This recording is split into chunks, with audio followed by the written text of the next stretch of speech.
Buenas. Antes de empezar con la materia diversidad animal 3, quiero hablar sobre algunos puntos que me gustaría recordarlos un poco, sobre todo respecto a evolución, clasificaciones y algunos conceptos que vamos a utilizar durante toda la materia. Primero quiero referirme a clasificar, las clasificaciones. Nuestra materia es una materia sistemática en donde vamos a utilizar clasificaciones. ¿Qué tipo de clasificaciones? Bueno, podemos clasificar con muchos criterios. Por ejemplo, organismos venenosos, en donde incluiríamos serpientes, escorpiones, etcétera, etcétera.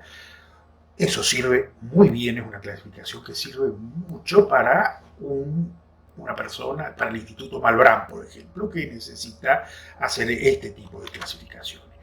Pero otras personas o otros investigadores les interesan la fisiología del vuelo y la aerodinámica, entonces los organismos que vuelan y hacer un grupo con los insectos, aves, murciélagos, etcétera, puede servir para ese estudio. Los organismos que tienen patas, por ejemplo, sería otra posibilidad. Podríamos hacer millones de clasificaciones, son animales y plantas comestibles, los que están ordenados alfabéticamente en función de mi estado de ánimo, clasificarlos en bellos, terroríficos, pero para clasificaciones alternativas la que más me gusta realmente es la clasificación que hace Jorge Luis Borges en El Emporio Celestial de los Conocimientos Benévolos, en donde clasifica a los animales en pertenecientes al emperador, embalsamados, amaestrados, lechones, sirenas, fabulosos, perros sueltos, incluidos en esta clasificación, que se agitan como locos, innumerables, dibujados con un pincel finísimo de pelo de camello, etcétera, los que acaban de romper el jarrón, los que de lejos parecen moscas. Y esta clasificación tan imaginativa, Borges la refutaba en sí mismo porque dice que no hay una clasificación del universo que no sea arbitraria y conjetural. La razón es muy simple, no sabemos qué cosa es el universo, es lo que argumenta Borges.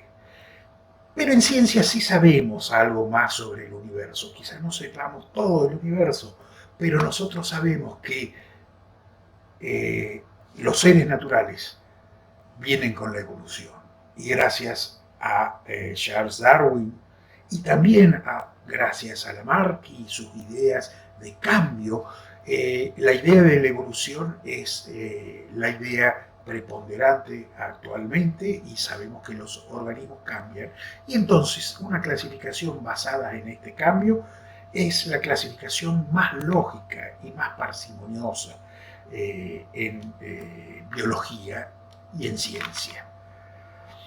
Al hacer clasificaciones, entonces, utilizamos un método que se denomina clavismo, que se basa en el análisis de los caracteres, en donde hace un ordenamiento jerárquico en base al principio de la parsimonia. ¿Qué es el principio de la parsimonia? Recordemos, es el principio de la navaja de Ockham, en donde dicen que las entidades no deben multiplicarse necesariamente, que tenemos que elegir entre varias hipótesis aquellas que tienen menos propósitos ad hoc o hipótesis ad hoc, o sea, la más simple entre todas.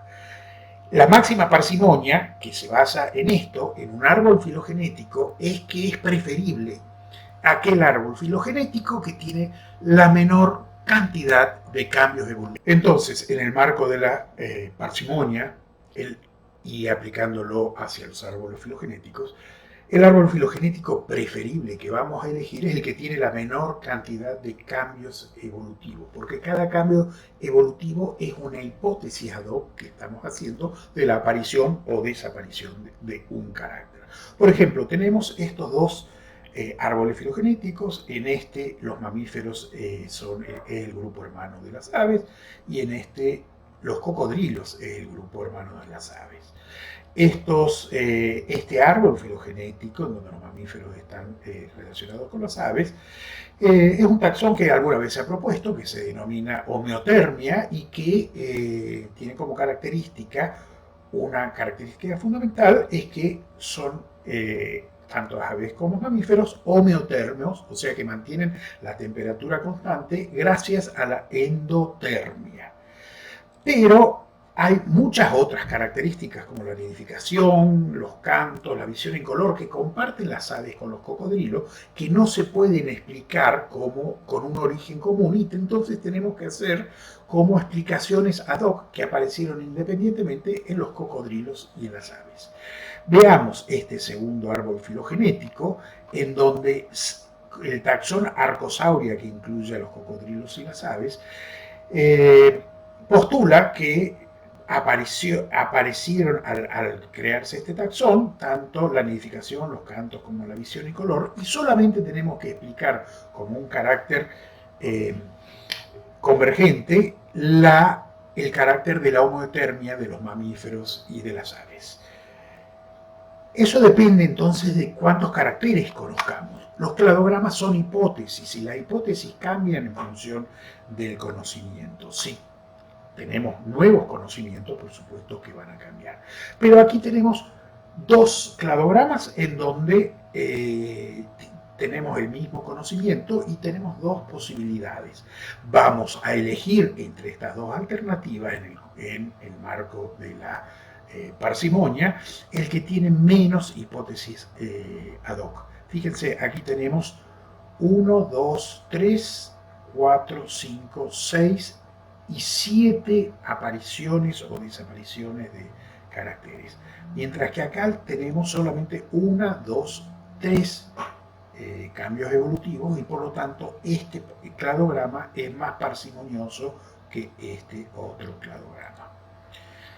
En ese contexto, entonces las aves relacionadas con los cocodrilos, si nosotros hubiésemos elegido, si este es el cladograma verdadero, o el más aproximado a la verdad, si nosotros quisiéramos agrupar los mamíferos con las aves, tendríamos en este taxón homeotermia, tendríamos un caso de polifilia, o sea, de que tenemos aparición independiente de esta característica. Este taxón es polifilético.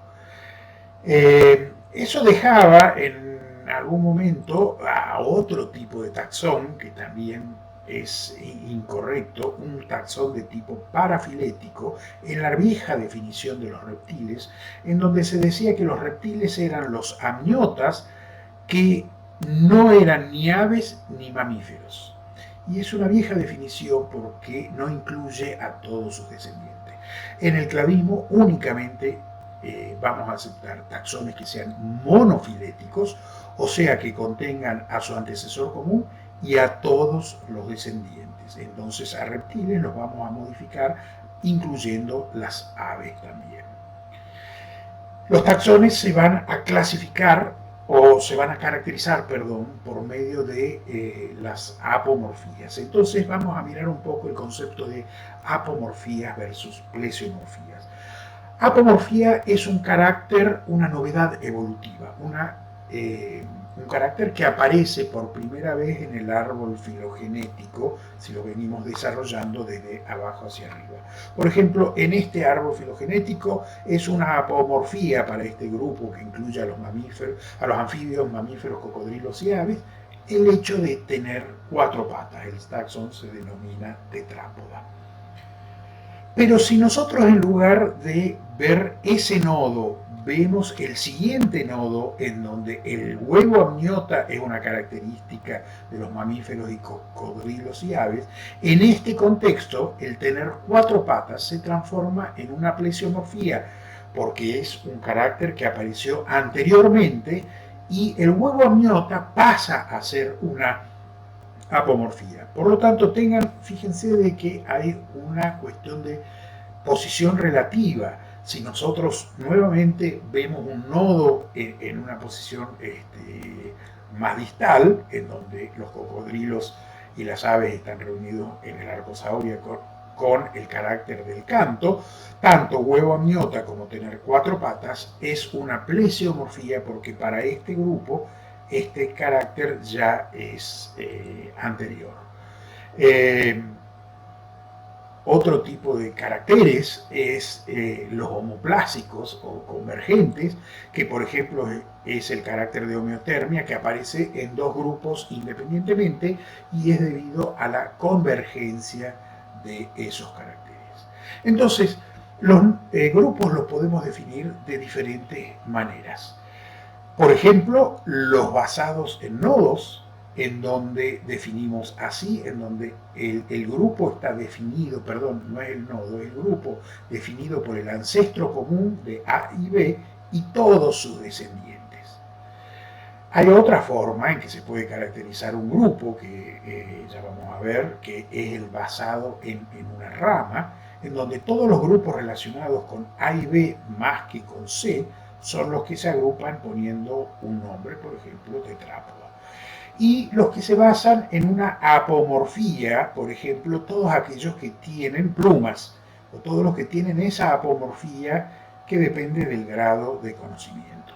En estas tres formas de definir el grupo, nosotros vamos a basarnos, o el clavismo actualmente la que acepta casi universalmente, es el que está basado en el nodo definidos por el ancestro común y todos sus descendientes. Esa es la caracterización que vamos a dar a todos los grupos y no basados en ramas y no basados en apomorfía. ¿Por qué? Porque nosotros vamos a basarnos en grupos principalmente crown groups.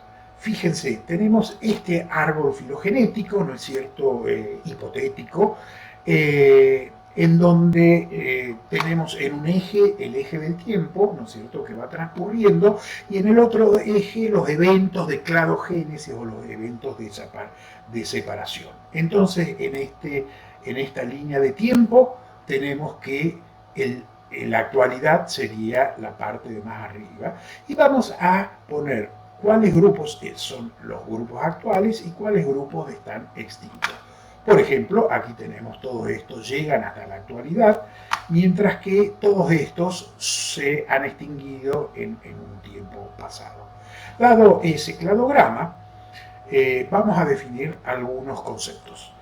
Por ejemplo, este es el nodo basal de todo el grupo, va a ser mencionado con un círculo, ¿no es cierto?, que incluye, tiene que estar en el evento del nodo, ¿no es cierto?, porque estos son ramas y estos son nodos.